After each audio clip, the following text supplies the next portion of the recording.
Welcome everyone to The Explainer. Today we're unpacking a narrative that has absolutely dominated the global conversation, and we're going to do it by looking at the hard economic data. Okay, let's dive into this. We are looking at the metamorphosis of global trade. Is globalization dead? I mean, that's the elephant in the room, right? If you read the daily headlines, you might think the answer is an obvious yes. We are constantly bombarded with stories of trade wars, soaring tariffs, and the supposed death of our global supply chains. It really feels like countries are pulling up the drawbridges. But is the system actually dying, or is it just changing its skin? Well, here's the narrative twist we're going to explore today. The headline we constantly see is the era of deglobalization. But the data, the actual macroeconomic numbers we're about to look at, tells a completely different story. It points to an era of reglobalization. Think of global trade less like a fragile piece of glass that shatters under pressure and more like a massive elastic band. It's mutating, stretching, and wrapping itself around new geopolitical obstacles. So here is our quick roadmap to debunk this deglobalization myth. 1. Is globalization actually dying? 2. The hidden trade rebound. 3. Services save the day. 4. Reshaping the supply chain. And 5. The rise of connectors. All right, let's start with Section 1. Is globalization actually dying? To understand why people think globalization is dying, we really have to acknowledge the severe, consecutive shocks the world has faced recently. We can map this out on a timeline.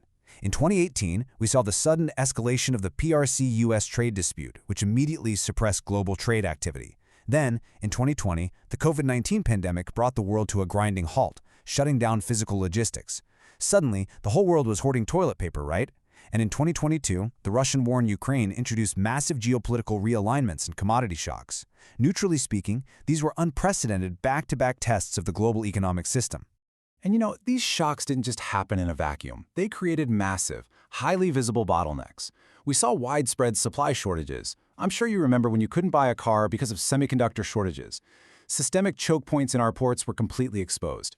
So naturally, this fueled rising calls from governments everywhere for economic self-sufficiency. It made total sense why the public firmly believed international trade was just inevitably collapsing. But public feeling and macroeconomic reality are often two very different things. Which brings us to Section 2, the hidden trade rebound. Take a look at this number, 25.8%.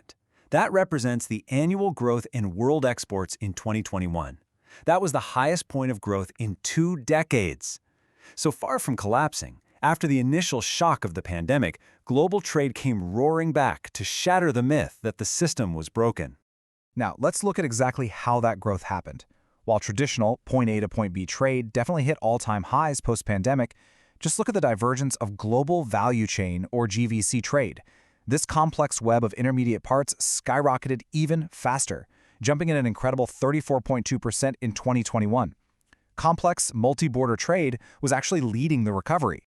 Even as that massive post-pandemic growth normalized a bit in 2023, this widening gap confirmed a vital reality. Trade wasn't shrinking at all, it was fundamentally reconfiguring itself. The divergence between simple bilateral trade and these complex global value chains signals some really deep structural shifts in how the world makes and buys things. Moving on to Section 3, services save the day. Here is the fascinating plot twist.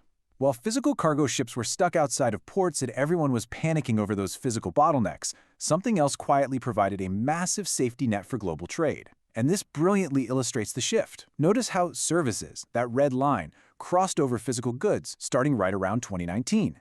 Historically, physical goods always had higher participation rates in global value chains.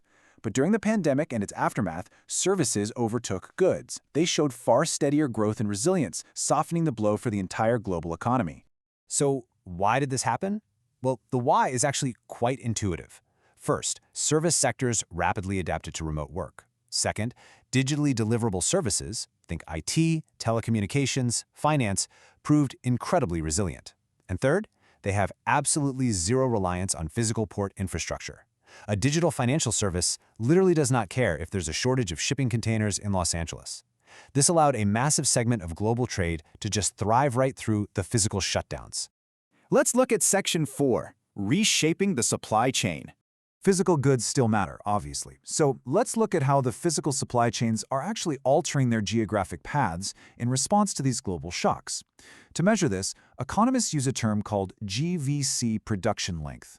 Now, let's apply the so what test and translate that jargon. Simply put, this just means how many literal steps, stages, and national borders it takes to make the everyday products you buy, from the raw material all the way to you, the final consumer. You might assume that with all the talk of bringing manufacturing home, these supply chains would be getting shorter, but the data shows the exact opposite. Between 2020 and 2022, 67% of economies actually saw their supply chains get longer. You can see this elongation heavily clustered in Europe. Why? Because to build resilience and redundancy into their systems, companies didn't shrink their networks, they added more steps, alternative suppliers, and more buffers. They essentially lengthened the chain so it wouldn't snap.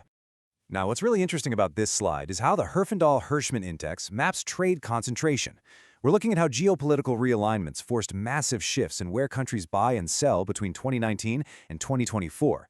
The dots moving higher up the axes indicate economies becoming much more concentrated and heavily reliant on specific partners.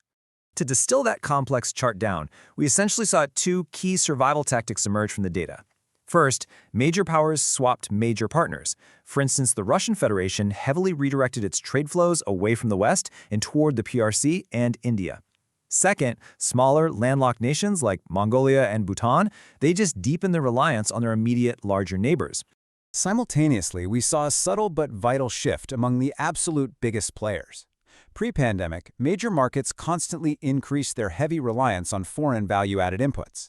But from the pandemic onset through 2024, massive players like the EU, the US, and the PRC slightly decreased their foreign input reliance. This indicates strategic reshoring, bringing the production of certain critical items a bit closer to home, even while their overall trade volumes remained incredibly high. Which brings us to our final section, the rise of connectors. This constant rerouting of global trade brings us to the new standout characters created by this massive structural metamorphosis. Think about this. As direct trade between the PRC and the US declined due to tariffs and geopolitical tensions, the demand from US consumers didn't just magically vanish. So where did all that trade actually go? It had to find a new channel. Well, it went to the new intermediaries. Connector economies stepped up to bridge the gap. Economies like Mexico and Vietnam played a massive reconfiguration role here. They absorbed the rerouted manufacturing and bridged the indirect value-added trade flows between the competing blocs. They neutrally absorbed the diverted trade, ensuring that global demand was met and ultimately kept the global economic engine running smoothly. So, the crucial point is this. The global trading system isn't breaking under the pressure of the last few years. It's adapting. We are not seeing deglobalization, we're seeing reglobalization. The system is mutated, it's elongated, it's leaned heavily on digital services, and it's found new connector economies to keep the goods flowing. It's a new, much more durable shape. Which leaves us with a really fascinating look forward. As the world continues to reorganize, and as new strategic and economic blocs form and solidify, who will be the next vital connector economy to bridge the divide? Just something to keep in mind the next time you see a headline claiming globalization is over. Thanks for joining me on this explainer, and I'll see you next time.